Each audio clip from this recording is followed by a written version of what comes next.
পুত্র উত্তমকে কোলে করে নিয়ে সিংহাসনে বসে আছে। আর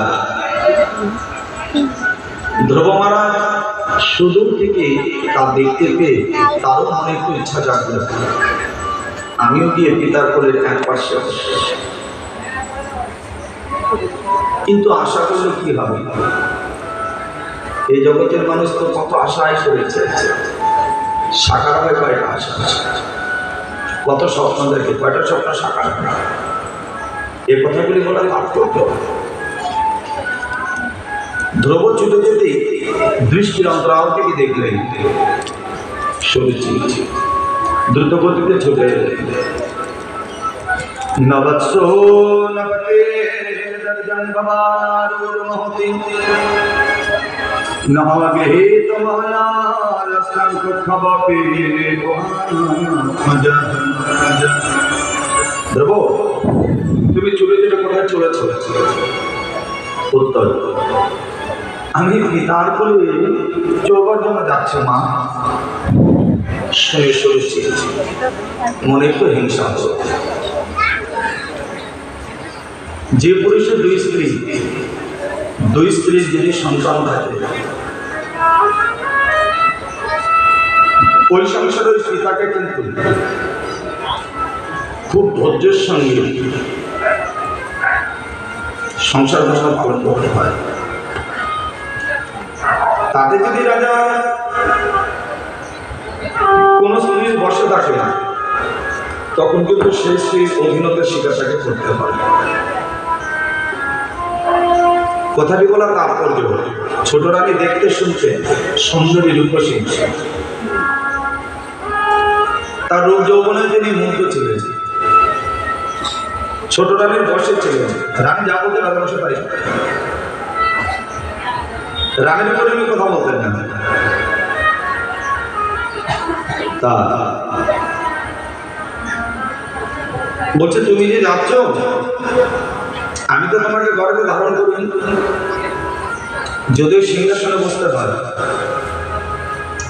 আমার মতো মায়ের গর্বে তোমাকে জন্মগ্রহণ করতে হবে। তুমি রাজপুত্র বটে, তবে তুমি আমার গর্বে তো জন্মগ্রহণ করেনি, রাজার অন্য রানীর গর্বে জন্মগ্রহণ করেছে। মায়ের কথাগুলো শুনছেন ধ্রুব, কোনো উত্তর দিচ্ছেন না। ধ্রুব একটু আশা আছেন, বাবা কোনো উত্তর দিলেই তো মার কথা বলতে পারবে না।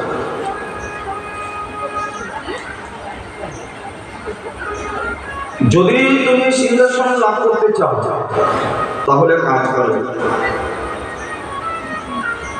তপস্যায় আরব্ধ পুরুষং তস্যৈ বালগ্রহণে গর্ভতং সবনায়ত্মনং যদি যস্যে প্রয়াসং। তুমি গৃহত্যাগ করে বনে যাও, নারায়ণের আরাধনা করো, তাকে প্রসন্ন করো,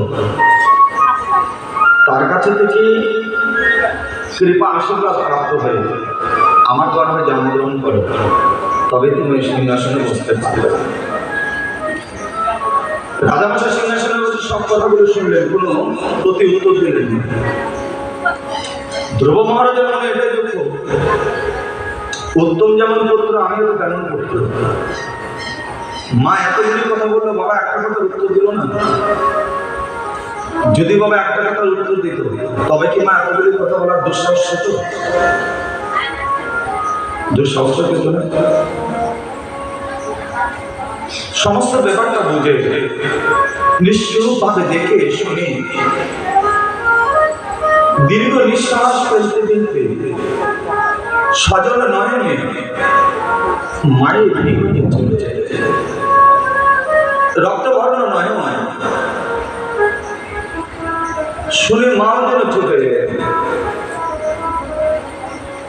মা শুনেছিলেন ধ্রুবের সঙ্গে তার বিমাতার এই ঘটনাগুলি, কিন্তু মায়ের মন্ত্র আস্তে করে এসে মায়ের অঞ্চল দিয়ে ধরে নয়নের জলগুলো মুছে দিয়ে বলছে, বাবা শোন, দুঃখ করিস না, কালকে একটা কথা বলেছিলাম, দুঃখ দিয়ে যাদের জীবন গড়ার সুখ তাদের কিসে। বাবা তুই তার জন্য অনেক অমঙ্গলের কামনা করিস না, সাধুবাদ। তোকে দুঃখ দিয়েছে, তুই কিন্তু দুঃখ দিস না, তার জন্য তুই অমঙ্গলের কামনা করিস না। আরেকটা কথা শুনে রাখিস বাবা, বিনয় নয় কেউ যদি কাউকে দুঃখ দেয়, কষ্ট দেয়, একদিন সেই কষ্টের সম্মুখীন, দুঃখের সম্মুখীন তাকেও হতে হয়। কেবলমাত্র সময়ের অপেক্ষা। আর তাছাড়া আমাদের আছেই বা কেউ বল, এর সঙ্গে দেখিস না মানুষ শত্রুতা করে গর্ত করে একজনকে গর্তে ফেলার জন্য সময় উপযোগী যার ধ্যান চাঁদ যজ্ঞ ব্রত তপস্যা করে থাকে, সেই পদ্ম পলাশ লোচন ধরি বিনা আর আমাদের থেকে নেই। সজ্জনগণ, হরি ছাড়া আমাদের আর কেউ না। আপনাদের অনেক বড় সৌভাগ্য, এত সুন্দর মন্দির, বসে আছেন আমার রাধা মাধব। আপনারা ঘুরতে ঘুরতে রাধা মাধবকে দর্শন করছেন, রাধা মাধবকে পরিক্রমা করছেন, সন্ধ্যাবেলা দর্শন করছেন। এটা অনেক বড় সৌভাগ্য, দর্শন করা, পরিক্রমা করা। বাবা তোর মা যে কথাগুলো বলেছে ঠিকই বলেছে রে। বিনা সাধনায়, বিনা তপস্যায় দুঃখ কষ্ট কখনো দূর হয় না। আমাদের জীবনের দুঃখ কষ্টকে যদি দূর করতে হয়, তবে ওই দুঃখ হরি তপস্যা করতে হবে, সাধনা করতে হবে, তার ভজন করতে হবে। হরি ভজন বিনা সুখ নাই। হরি ভজন বিনা যে দুঃখ জীবন, দুঃখময় জীবন, এই দুঃখময় জীবনকে যদি সুখময় করতে হয়, তবে দুঃখময় হরিকে স্মরণ করতে হবে রাতে রাতে। सुख पाना है तो भगवान को भजन करना है।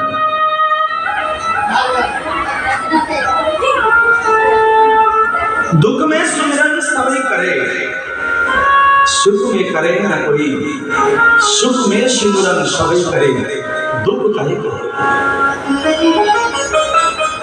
এই সংসারের মানুষ যখন দুঃখ আসে তখন ভগবানের কাছে যায়, তাকে স্মরণ করে। জীবনে যখন সুখ আসে তখন ভগবানকে ভুলে যায়। সজ্জনগণ, সুখের সময় যদি ভগবানকে ভজন করবে, তো তোমার জীবনে দুঃখ আসলেও শ্রী হরি স্পর্শ করতে দেবে না। রাধে রাধে, হরি তোমাকে রক্ষা করবে। মায়ের কথা বলি, মন্ত্রের মতো গ্রহণ করে, মাকে প্রণাম করি, মায়ের আশীর্বাদ নিয়ে ধ্রুব তপস্যায় রওনা দিলে। বাবা যখন তুই তপস্যা করবি, সেই সময় জগতে মায়া মায়া আসক্তিকে ত্যাগ করে হৃদয়ে শ্রী হরিকে প্রতিষ্ঠিত করে তপস্যা করিস। পথের মধ্যে ভগবত অনুগ্রহ, শ্রীপাদ দেবর্ষী নারদের আগমন হলো, তার সঙ্গে প্রত্যক্ষ হলো। দেবর্ষী নারদ তাকে পরীক্ষা করলেন, রাজপুত্র ধ্রুব, জীবনে কখনো দুঃখের সম্মুখীন হয়েছ? বিমাতার কথা শুনে তুমি অভিমান করে গৃহ ছেড়ে চলে এসেছ, পদব্রতে এসেছ, পথশ্রান্ত, পরিশ্রান্ত, ক্লান্ত, ক্ষুধার্ত, পিপাসার্ত, তোমায় কে খেতে দেবে? একবার কি ভেবে বলেছে তুমি তো সন্তান, সেটা তোমাকে একটু ধৈর্য ধরে গ্রহণ করা উচিত ছিল। ধ্রুব মহারাজ বলছে আপনি কে বলুন তো? বলে কেন? আমি নারদ। বলে আপনি কোন নারদ? বলে নারদ কয়জন আছে? একজন। বলে যদি আপনি সেই নারদই হয়ে থাকেন, তাহলে আপনি আমার সঙ্গে যখন ব্যবহার করছেন কেন? আমি তো শুনেছি ভগবানের পরম লাভলা ভক্ত নাকি নারদ। তিনি নাকি সবাইকে সুবুদ্ধি দিয়ে সৎ পথ দেখিয়ে সংসার থেকে ভগবানের ভজনের উন্মুখী করে দেয়, কৃষ্ণ উন্মুখী করে দেয়। শুনেছি নাকি দক্ষের পুত্রদের নাকি তিনি ওই সংসার ছাড়িয়ে ভগবত ভজনের উন্নতি করে দিয়েছিলেন। আপনি কি সেই না? যদি হয়ে থাকেন তবে এরকম করে বলছেন কেন? ধ্রুবের কথাগুলো নারদ শ্রবণ করে বড় প্রসন্ন হয়ে গেলেন। নারদ মনে ভাবলেন এই জগতে সংসারে অনেকে নানা রকম নানা গাঞ্জনা লাঞ্ছনা খেয়ে তো ভাগবত ভজন করতে আসে। 2-4 দিন ভজন করবার পর আবার ওই ভজন থেকে বঞ্চিত হয়ে ওই মায়ের কারাগারে চলে যাবে।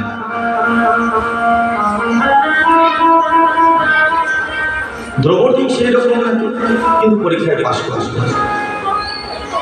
দ্রৌপদ শোনো, এইবার তোমাকে সতর্কদেশ দিয়েছি, তুমি এখান থেকে বৃন্দাবনে যাবে, যমুনায় স্নান করবে, সেখান থেকে চলে যাবে তুমি মধুবনে।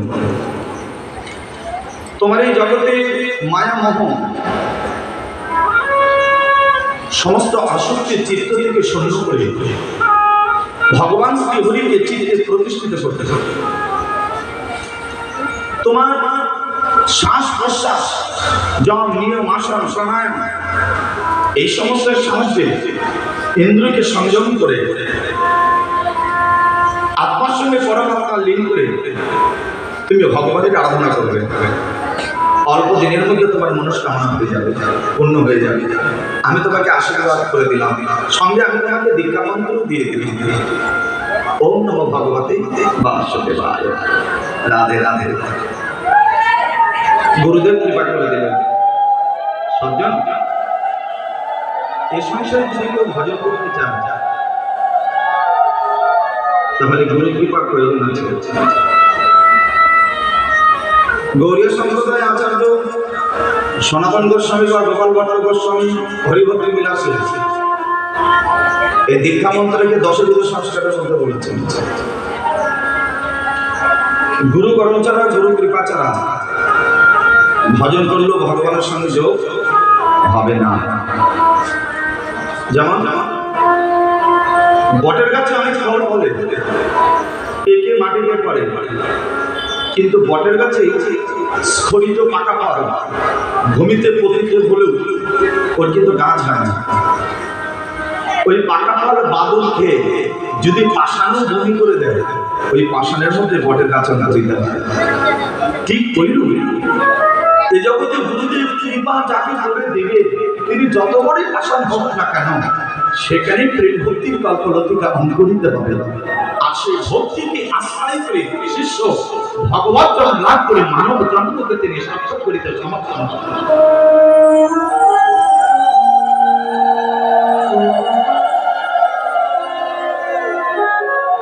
জাহান প্রসাদের হয় এ ভব তরিয়া যায়, কৃষ্ণ প্রাপ্তি হয় যাহা হইতে। শ্রীগুরু চরণ পদ্ম কেবলই ভক্তি সদম, বন্দময় শান্তন মাতে। তবে শিষ্য মন্ত্র নিবে গুরুর কাছে, সাবধান। শিষ্য এমন কোনো আচরণ করবে না, কর্ম করবে না যে কর্ম দেখে গুরুদেব মনে কষ্ট পায়। শিষ্য যা কিছু করবে দেখে তিনি গুরুদেব প্রসন্ন হন। যদি গুরুদেব প্রসন্ন হয়েছে তাহলে ভগবান প্রসন্ন হয়ে যায়।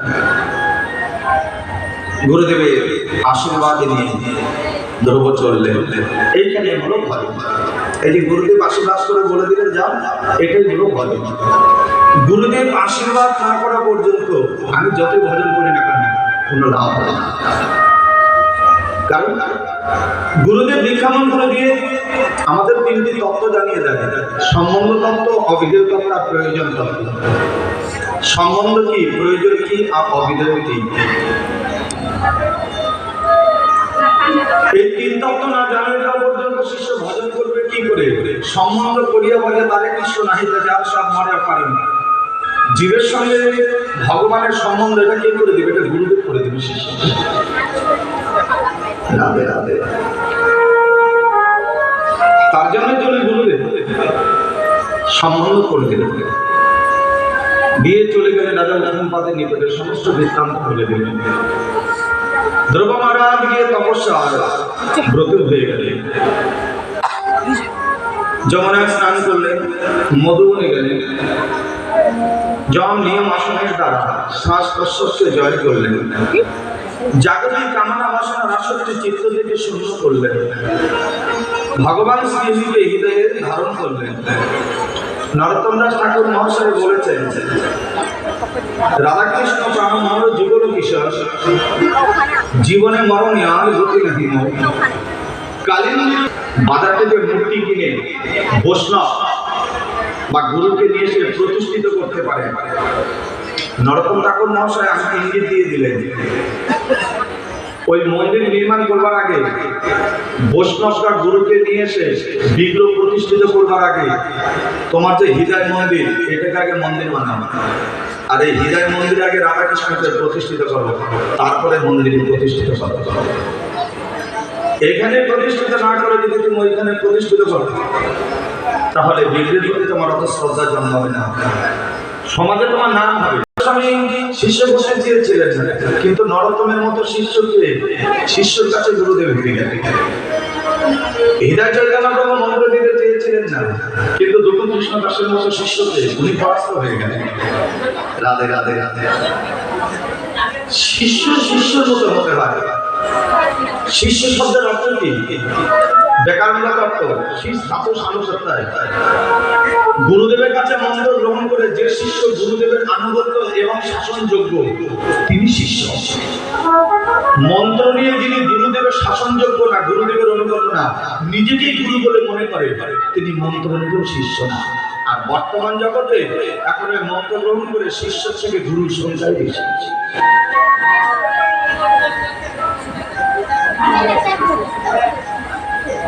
এখন শিষ্য হতে চায় না সবাই, গুরু হতে চায় না। রাধে রাধে। চলে চলে ত্রিরত্নন্তে ত্রিরত্নন্তে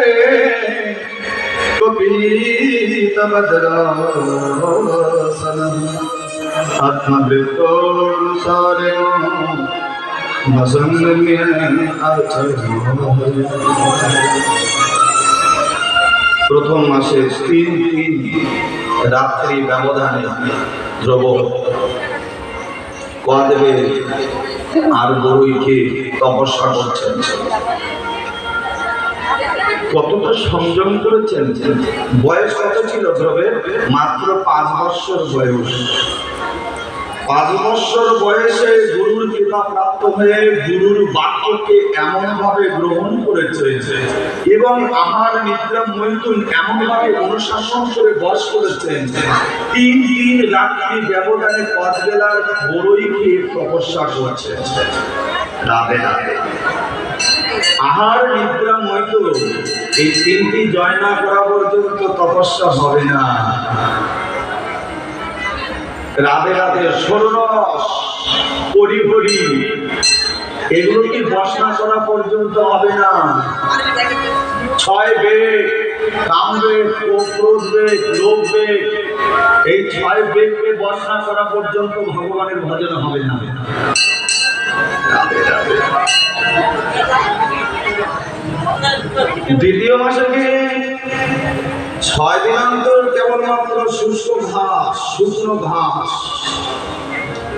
তৃতীয় মাসে 9 দিন পর কেবলমাত্র জল এবং সমাধির দ্বারা তপস্যা করছে। চতুর্থ মাসে গিয়ে সবকিছু ত্যাগ করে কেবলমাত্র বায়ু ভক্ষণ করে তপস্যা করছে। পঞ্চম মাসে গিয়ে ধ্রুব শ্বাস প্রশ্বাস বন্ধ করে আত্মা পরমাত্মায় লীন করে দিয়ে একাত্ম হয়ে গেলেন। সর্বদত্তর করে কাঁদতে লাগলো, পৃথিবী কাঁদতে লাগলো। তাদের আগমন দেখে উত্তর দিলেন, হে দেবতাগণ, তোমাদের আগমনের বার্তা আমি পূর্ববর্তীতে অবগত আছি। উত্থানবাদের পুত্র ধ্রুব বিমাতার কথা শুনে আমার উপর তপস্যা করছে। রাধে রাধে। তোমরা ভয় পেও না, যাও, আমি অতি সত্বর সেখানে যাচ্ছি। এই বলে ভগবান শঙ্খ চক্র গদা পদ্মধারী রূপে তিনি যেন চলে গেলেন সেই মধুবনে। ধ্রুবের সামনে দাঁড়িয়ে আছে পঞ্চবর্ষীয় বালক ধ্রুব তপস্যা করছেন, ডান পা বাম পায়ের উপরে দিয়ে হাত দুটাকে উঁচু করে এক পায়ের উপরে দাঁড়িয়ে ধ্রুব তপস্যা করছেন, এক পায়ে।